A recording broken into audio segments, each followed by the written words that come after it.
Muchas gracias, muchas gracias a Marco. Y vamos ahora con el tema político. El Congreso de la República parece empecinado con sacar leyes que terminan siendo inconstitucionales. No se dictaminan bien, no cuentan con el análisis adecuado en las comisiones pertinentes y finalmente se llevan por encuentro la Constitución como sin nada. Cambiaron más de 5 artículos de la Constitución luego de un debate que tardó apenas 10 minutos. ¿Qué pasó en el Congreso? Daniel Llovera nos cuenta todo al respecto. Retírense, necesitamos debatir el problema y ampliar esto al presidente. Este es el momento de la sesión del Congreso del domingo 5 de julio, en que por primera vez se menciona la posibilidad de acusar al presidente de la República durante el ejercicio de su cargo.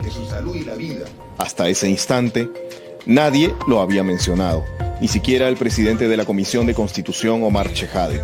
Existía un dictamen en minoría que lo señalaba, pero que nadie lo había discutido. Por eso, o el pedido de aquel congresista no identificado para dejar sin protección constitucional al presidente fue un lapsus, o fue un arranque de sinceridad de un plan ya convenido. El episodio ocurrió a las 6:02 de la tarde. Chejade acababa de leer su propuesta para eliminar la inmunidad parlamentaria. Propuesta que había sido aprobada el día anterior con 82 votos, pero cuya votación pidió reconsiderar un congresista, Jim Mamani, alegando que lejos de eliminar la inmunidad, el texto de Chejade la fortalecía. Por eso, algunos pedían votar la reconsideración, pero otros debatirla. Al voto. Al voto, presidente. Al voto. Al voto. Que vayan votando. A ver, por favor, señores congresistas, hay que mantener el orden. Ya fue debatido largas horas el día viernes. Si han ido ya al Palacio de Gobierno a pactar, bueno, retírense, necesitamos debatir el problema y ampliar esto al presidente. Otra vez A ver, señores congresistas, habiendo divergencias en el tema, se va a dar un cuarto intermedio y se convoca a los portavoces. Que se le incluya al presidente. Tras los airados e incómodos pedidos, el presidente del Congreso, Manuel Merino, optó por la primera pausa o cuarto intermedio de la sesión debido, según él, a que había divergencias. Lo hizo dejando abierta la puerta para hacer agregados a la propuesta de Chejade. Sobre ese texto que fue aprobado el día sábado, hay 2 posibilidades. Se entra a debate con un determinado tiempo para que pueda recoger algún agregado de algunos grupos políticos, o en este caso se podría someter al voto el mismo texto. Parece ser que mientras Chejade leía su texto de eliminación de inmunidad parlamentaria, o poco después, llegó a los WhatsApps de los congresistas un dictamen en mayoría que planteaba quitarles la protección constitucional al presidente y los ministros, a los magistrados del Tribunal Constitucional, del Ministerio Público, del Poder Judicial y de la Junta Nacional de Justicia, así como del Contralor General y el Defensor del Pueblo. A esos agregados se habría referido el presidente del Congreso. Al tener en manos 2 propuestas distintas, el texto de Chejade y el nuevo dictamen en mayoría que circulaba, el congresista Carlos Almerí de Podemos, Perú, pidió que se aclare cuál de los 2 sería discutido. Quería una aclaración si se va a añadir algún párrafo a este artículo 93. O sea, consta de 3 párrafos, tal como lo votamos. Si se va a agregar un cuarto párrafo que acabo de leer en el WhatsApp, porque usted sabe que con este apresuramiento, presidente, llegan textos que a veces no son los que corresponden a veces al debate. Es el mismo, presidente Merino, por favor, solamente para aclarar, nada más. Le hago la pregunta porque ese tema no se había discutido ni debatido dentro de la Comisión de Constitución en ningún momento, y de dónde aparecía de esa manera. No hubo una claridad en el tema. Y ese es el error del presidente de la Comisión de Constitución, porque él tenía que primero, por lo menos, hacer un cuarto intermedio, conversar con los miembros de la Comisión de Constitución que hemos estado en los debates, en todos los informes de los peritos constitucionales que había a la Comisión. Pero no, el cuarto intermedio fue directamente un tema ya de voceros nada más. Y eso es el asunto que después trajo toda la confusión. De acuerdo a Almerí, los voceros son los responsables del cambiazo durante el cuarto intermedio. Tras esa pausa, se suponía que los congresistas debatirían únicamente el texto sustitutorio de Chejade sobre inmunidad congresal. Pero no. Los dos primeros congresistas en tomar la palabra, ambos de Acción Popular, arremetieron contra la protección constitucional del presidente y de los otros altos dignatarios. También yo pienso que hay que incluir en este debate nacional y en este acuerdo para que no estemos presentando otro proyecto de ley para eliminar la inmunidad del presidente, sus ministros, todos los altos funcionarios distinguidos congresistas.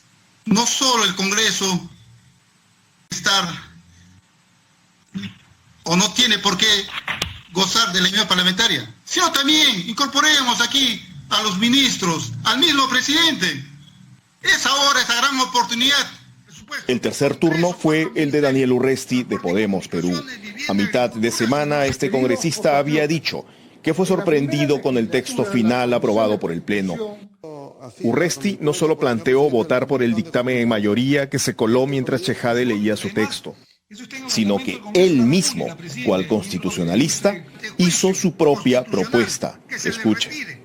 Sé que hay un dictamen en minoría, debemos votar por ese dictamen en minoría, o si no, en su defecto, que se agregue el siguiente párrafo al dictamen que se ha presentado el señor presidente de la Comisión de Constitución, en el mismo artículo 93, como último párrafo. Asimismo, el presidente de la República, ministro de Estados, miembro del Tribunal Constitucional, miembro de la Junta Nacional de Justicia, vocales de la Corte Suprema, fiscales supremos, defensor del pueblo y el Contralor General de la República no cuentan con antejuicio político ni ningún tipo de inmunidad durante el ejercicio del cargo. Dicho dictamen en minoría apareció luego firmado por Ricardo Burga y Otto Gibovich de Acción Popular, Fernando Meléndez de APP, Aarón Espinosa de Podemos y José Vega de UPP. Después de 3 horas de intervenciones, Chejade ya se había olvidado casi por completo de su propuesta original y, tomando como base el dictamen en mayoría de Burga y compañía, más otro del congresista Jim Mamani, pidió un segundo cuarto intermedio para redactar su propio dictamen en mayoría, que nunca pasó por la Comisión de Constitución, sino que de frente pasó a voto del Pleno. El dictamen decía que presidente y ministros, miembros del Tribunal Constitucional, Junta Nacional de Justicia, Ministerio Público, Poder Judicial, Contralor General y Defensor del Pueblo podían ser acusados en cualquier momento. De un plumazo y sin debate en la Comisión de Constitución, Chejade había cambiado los artículos 99, 117, 161 y 201, además del 93, de la Constitución Política del Perú. Se les quita una cosa que no se les quita a los congresistas, que es la inviolabilidad de su voto y de su opinión.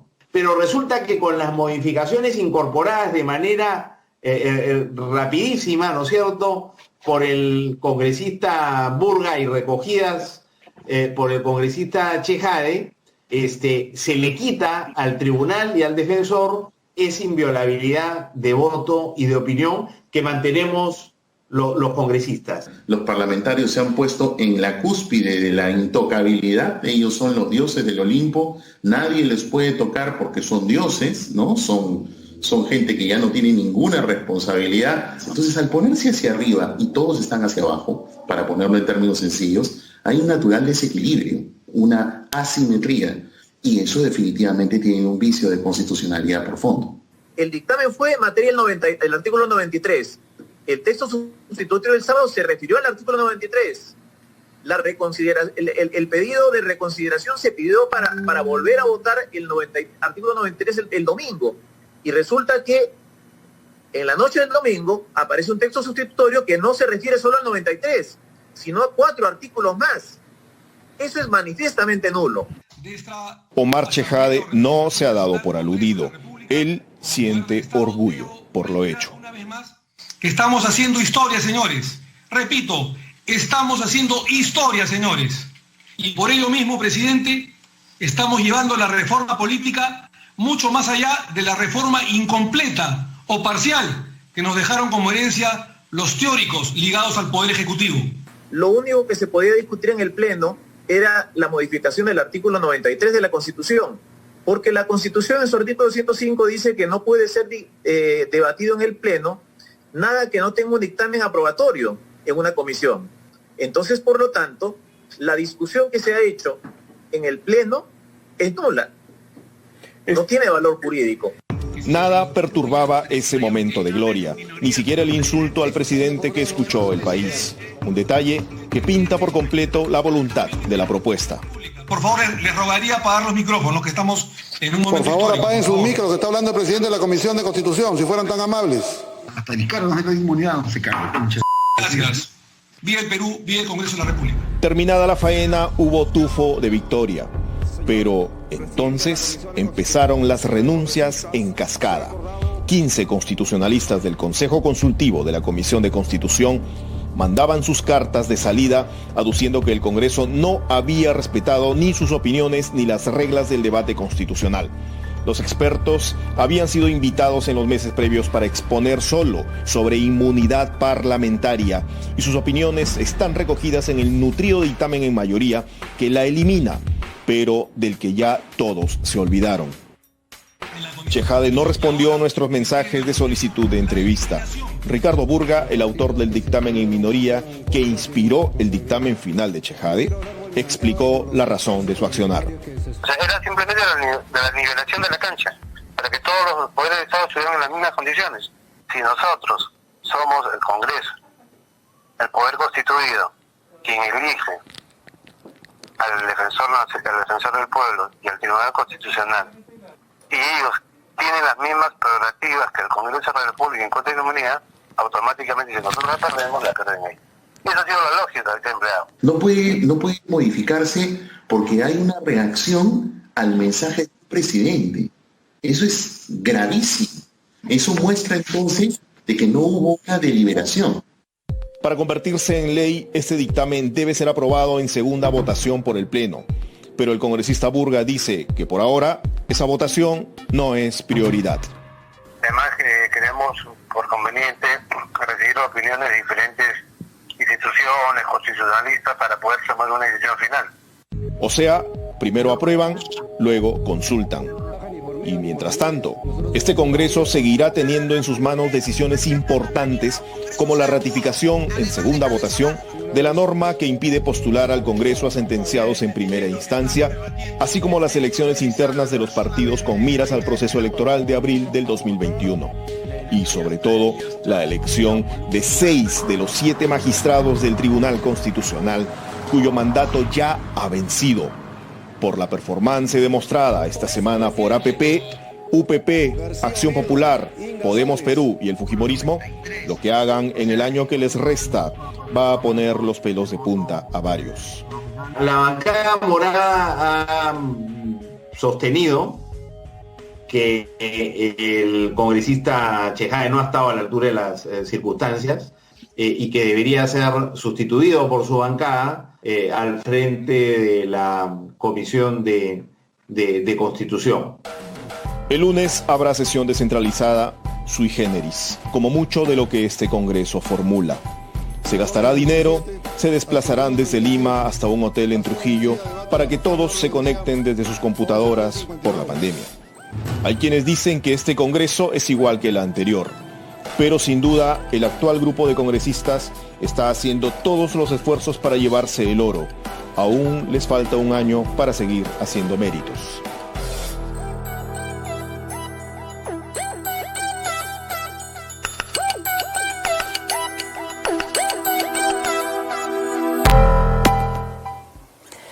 Y bueno, la inmunidad en realidad es una figura teórica que sirve para proteger al buen parlamentario de las venganzas políticas que puedan venir a través de acusaciones insustentadas y que lo que buscan es distraerlo o amedrentarlo. Sin embargo, la inmunidad en nuestro país ha sido mal entendida o mal utilizada y por eso se ha desprestigiado y por eso ahora tanta gente quiere ir en contra de ella, a pesar de que, estrictamente lo repetimos, teóricamente es una garantía de los sistemas democráticos que no tendría por qué llevar a eso. Pero ¿por qué es que tiene tan mala fama en nuestro país? Quisimos hacer un cuadro aquí y recordarles cuáles han sido los casos en los que la inmunidad malentendida ha protegido a algunas personas en los últimos tiempos. El primero, Augusto. Wilber Rosas fue acusado de peculado doloso por la presunta adquisición irregular de un sistema de cómputo cuando fue alcalde de Anta, en Cusco. Edilberto Curro López fue acusado de falsedad genérica por haber aprobado irregularmente un ciclo de la carrera de Derecho en una universidad en Puno. El siguiente. Betty Ananculí, por haber mentido sobre sus estudios técnicos en su currículum presentado en el 2016 ante el Jurado Nacional de Elecciones.